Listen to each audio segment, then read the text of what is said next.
Kompas Petang kami lanjutkan, Saudara. Kepala Otorita Ibu Kota Nusantara Basuki Hadi Mulyono membenarkan soal target penyelesaian kawasan inti pusat pemerintahan di IKN pada tahun 2028. Menyusul informasi rencana Presiden Prabowo Subianto berkantor di IKN pada 17 Agustus 2028. Basuki bilang pembangunan infrastruktur untuk lembaga eksekutif di IKN ditargetkan rampung pada bulan ini. Namun ia masih perlu berkoordinasi dengan pemerintah dan berbagai pemangku kepentingan soal adanya tambahan kementerian pemerintahan Presiden Prabowo.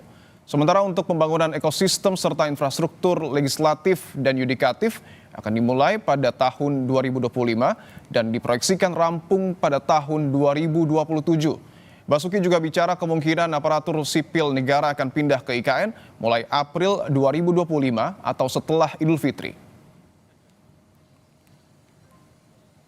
Ya, itu Pak Menteri PU yang menyampaikan, mungkin perintah beliau. Waktu beliau merintah saya, waktu mau menunjuk memang diharapkan tahun 2028 bisa di sana. Tapi sekarang sudah sudah lebih dijelaskan oleh Menteri PU. Jadi waktu perintah ke saya memang harus menyelesaikan ekosistemnya yudikatif, legislatif, dan yang sekarang baru eksekutif. Jadi mulai tahun ini kita siapkan ekosistem untuk kantor dan hunian yudikatif dan legislatif. Yudikatif kan MA, MK, Judicial, legislatif, DPR, MPR, DPD. Menurut Menteri PAN-RB yang sekarang sedang kita siapkan, sedang kita hitung semua, itu mulai April. Karena sebenarnya Januari, tapi kan Maret Lebaran. Ada Lebaran, jadi mungkin dihitung itu.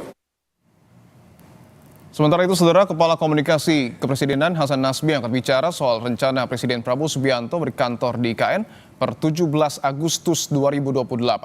Menurut Hasan, pemerintah akan mulai bekerja dari IKN setelah IKN mampu berfungsi sebagai ibu kota politik.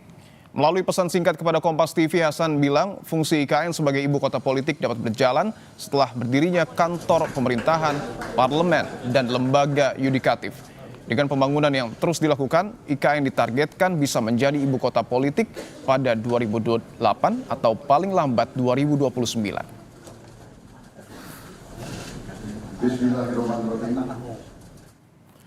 Kepala Komunikasi Kepresidenan Hasan Nasbi bilang Presiden mengatakan bahwa kepindahan pemerintahan ke IKN setelah IKN bisa memerankan fungsi sebagai ibu kota politik. Artinya ada kantor eksekutif, kantor legislatif, dan kantor yudikatif di sana. Pembangunan IKN akan terus dilanjutkan. Jika tidak ada kendala, maka tahun 2028 atau paling lambat 2029, IKN sudah bisa menjadi ibu kota politik, ujar Hasan Nasbi, Kepala Komunikasi Kepresidenan Republik Indonesia. Ketua Dewan Perwakilan Rakyat Puan Maharani menyebut akan mengikuti keputusan pemerintah untuk pindah ibu kota ke Nusantara, Kalimantan Timur. Soal keputusan pindah ke IKN, Puan bilang bola ada di tangan pemerintah. Ya, kita ikut dengan keputusan pemerintah. Sekarang kan semuanya bolanya ada di pemerintah. Ya, kita siap saja bagaimana dengan keputusan pemerintah. Bagaimana membaca makna rencana Ibu Kota Nusantara sebagai Ibu Kota Politik? Kita berbincang bersama Adi Praitno, Direktur Eksekutif Parameter Politik. Mas Adi, selamat petang. Mas Adi, ada yang menarik bahwa pemerintah ataupun istana menyebut Presiden Prabowo Subianto akan pindah ke IKN pada tahun 2028 ketika IKN sudah siap berfungsi sebagai Ibu Kota Politik. Anda memaknai frasa Ibu Kota Politik ini apa yang ingin disampaikan oleh istana? Kenapa tidak menggunakan bahasa Ibu Kota Pemerintahan? Saya kira ada dua hal. Pertama, memang kalau secara harfiah seperti yang disampaikan oleh juru bicara istana, yang disebut dengan ibu kota politik itu mengacu pada lembaga-lembaga kekuasaan politik hari ini, yaitu eksekutif, kemudian legislatif dan yudikatif. Jadi rampungnya tiga lembaga eksekutif, legislatif dan yudikatif ini menjadi momentum di mana IKN ibu kota negara kita yang baru itu disebut dengan ibu kota negara politik ya. Tapi publik melihat momentum bagaimana di 2008 atau di 2029 itu adalah momentum politik yang saya kira akan menghadapi pemilu secara serentak, secara nasional yang kemudian kita bisa cek misalnya di mana pemilihan pilpres dan pileg itu dilaksanakan secara serentak.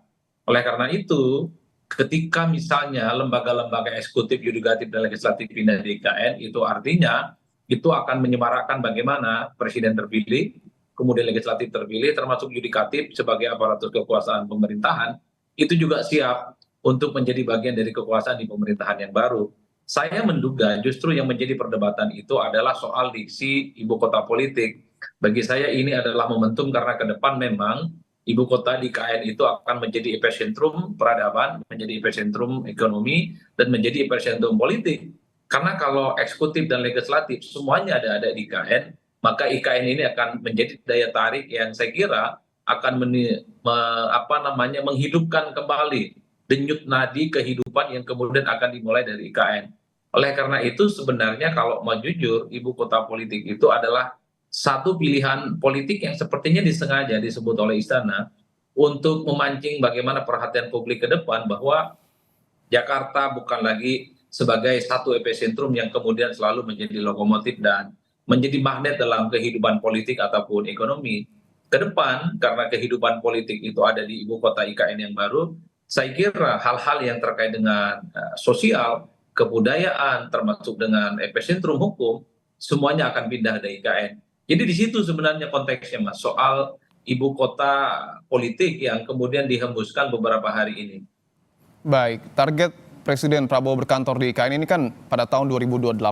Bagaimana mengukur keseriusan pemerintah menuntaskan pembangunan IKN? Apalagi kalau kita tahu juga setelah dilantik sebagai presiden, nampaknya Presiden Prabowo belum juga berkunjung ke IKN, Mas Adi. Saya kira itu soal target.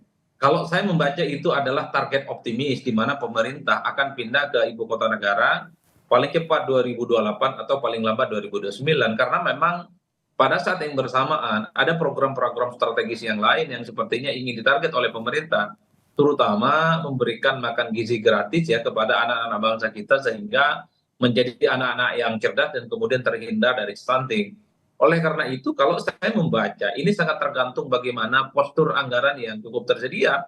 Kalau memang anggaran kita pemerintah itu cukup tersedia available, saya kira antara pembangunan IKN sebagai ibu kota politik dan pada saat bersamaan untuk membangun bagaimana makan gizi gratis itu bisa dijalankan seiring bersama. Tapi saya menduga kalau memang anggaran kita untuk membangun IKN itu agak sedikit terbatas, tentu laju pembangunan yang ditarget di 2028 atau di 2029 itu bisa meleset. Karena ini segala sesuatu pembangunan infrastruktur tentu membutuhkan dana dan logistik yang tidak sedikit. Karenanya kalau kita melihat komitmen dengan kesetiaan anggaran ini harus sinkron. Suatu sisi sangat terlihat sekali bagaimana pembangunan IKN ini dikebut, kemudian digaspol, supaya sebelum masa berakhir Prabowo Subianto jadi presiden, IKN ini menjadi ibu kota baru dan kemudian menjadi ibu kota politik. Tapi satu hal, Mas, kalau infrastruktur penunjang seperti anggaran itu tidak tersedia, maka komitmen untuk mempercepat itu pastinya akan terhambat.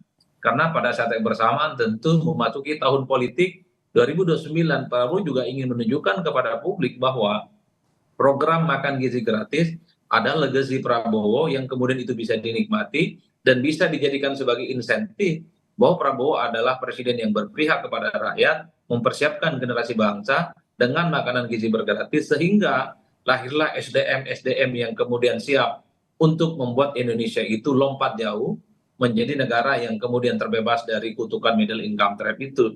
Jadi tarikan antara dua program strategis ini yang kemudian akan menentukan apakah komitmen percepatan IKN itu sesuai dengan target atau justru sebaliknya tersendat hanya karena faktor persoalan pendanaan. Jadi di situ tantangan. Baik, Direktur Eksekutif Parameter Politik, Mas Adi Praitno, terima kasih atas waktu Anda.